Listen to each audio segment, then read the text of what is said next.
Shalom, shalom, shalom, shalom. Selamat pagi dan selamat menikmati satu hari baru lagi buat kita. Jumat tanggal 10 Desember tahun 2021. Tuhan Yesus sangat baik bagi hidup kita, amin.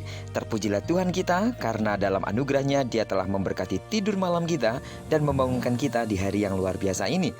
Baiklah, sebelum kita lebih jauh melakukan semua kegiatan hari ini, marilah kita sama-sama kembali merenungkan firman Tuhan yang akan menjadi pedoman dalam menjalani hari ini, yang akan tetap kita ambil dari pembacaan Alkitab 25 hari bersama kitab 2 Raja-Raja. Wow, puji Tuhan.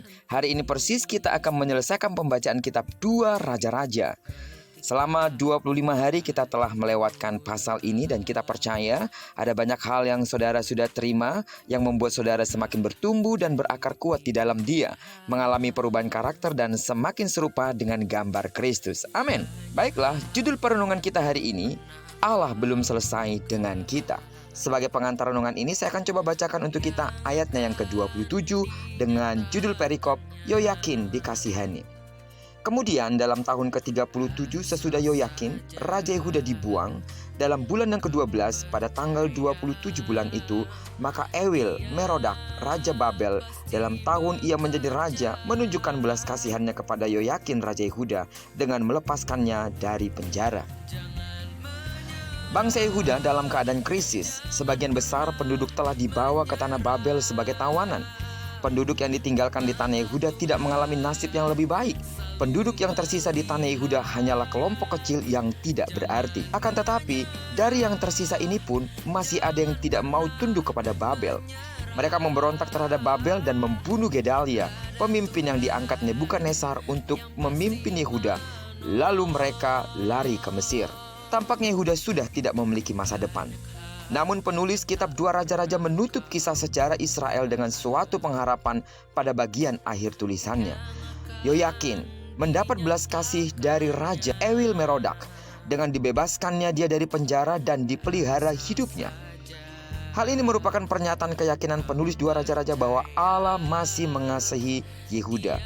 Setelah Allah menghukum secara dahsyat, Ia akan kembali mengampuni dan memulihkan mereka. Dari penutup kitab 2 Raja-Raja ini, kita mendapati ada dua pesan penting yang Allah ingin sampaikan buat kita. Yang pertama, Allah tidak memberikan hukuman untuk memusnahkan umatnya. Allah menggunakan hukuman tersebut sebagai alat supaya umatnya bertobat. Pertobatan yang terjadi akan menghasilkan hidup baru. Karena itu jangan sia-siakan kasih dan kesabarannya. Camkan hal ini. Menunda pertobatan berarti meremehkan kasih-Nya dan menolak anugerah-Nya. Yang kedua, penghukuman dan kasih Allah berjalan beriringan. Allah bukan saja memperhatikan dan berkuasa atas bangsa Israel. Yehuda yang sudah hancur lebur masih mendapat perhatian dari Raja Babel. Raja Babel mengangkat seseorang menjadi pemimpin bagi mereka, yaitu Gedalia.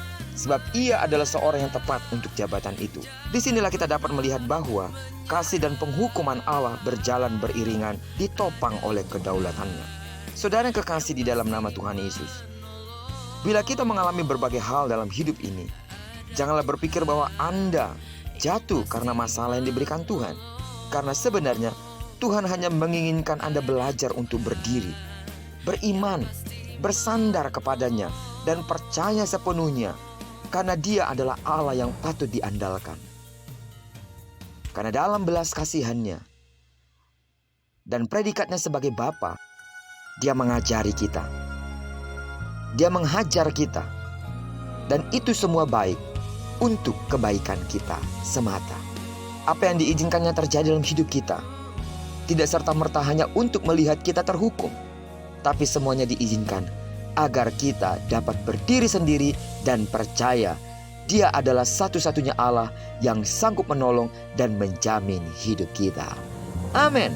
Kiranya perenungan kita hari ini menguatkan dan merupakan peringatan buat kita bahwa Allah tidak pernah membiarkan kita. Allah sungguh mengasihi kita. Amin. Diberkatilah kita sepanjang hari ini dan digenapi firman yang berjanji bahwa apa yang dikerjakan tangan kanan dan tangan kiri kita dibuatnya berhasil. Kemanapun kaki kanan, kaki kiri kita melangkah di sana, kemuliaan Tuhan akan dinyatakan. Amin. Doaku bagi sidang jemaat Tuhan yang sakit dalam nama Tuhan Yesus, disembuhkanlah saudara sesuai dengan takaran imanmu. Bagi saudara memiliki pergumulan, perhatikanlah renungan hari ini. Mungkin Tuhan sedang menghajar kita karena Dia sangat mengasihi dan mencintai kita. Percayalah, ketika Anda meminta pertolongan kepadanya, lihat Dia akan buka jalan tepat pada waktunya. Diberkatilah kita bersama dengan orang-orang yang kita kasih, serta bersama dengan orang-orang yang kita cintai dimanapun mereka berada. Terpujilah nama Tuhan. Shalom.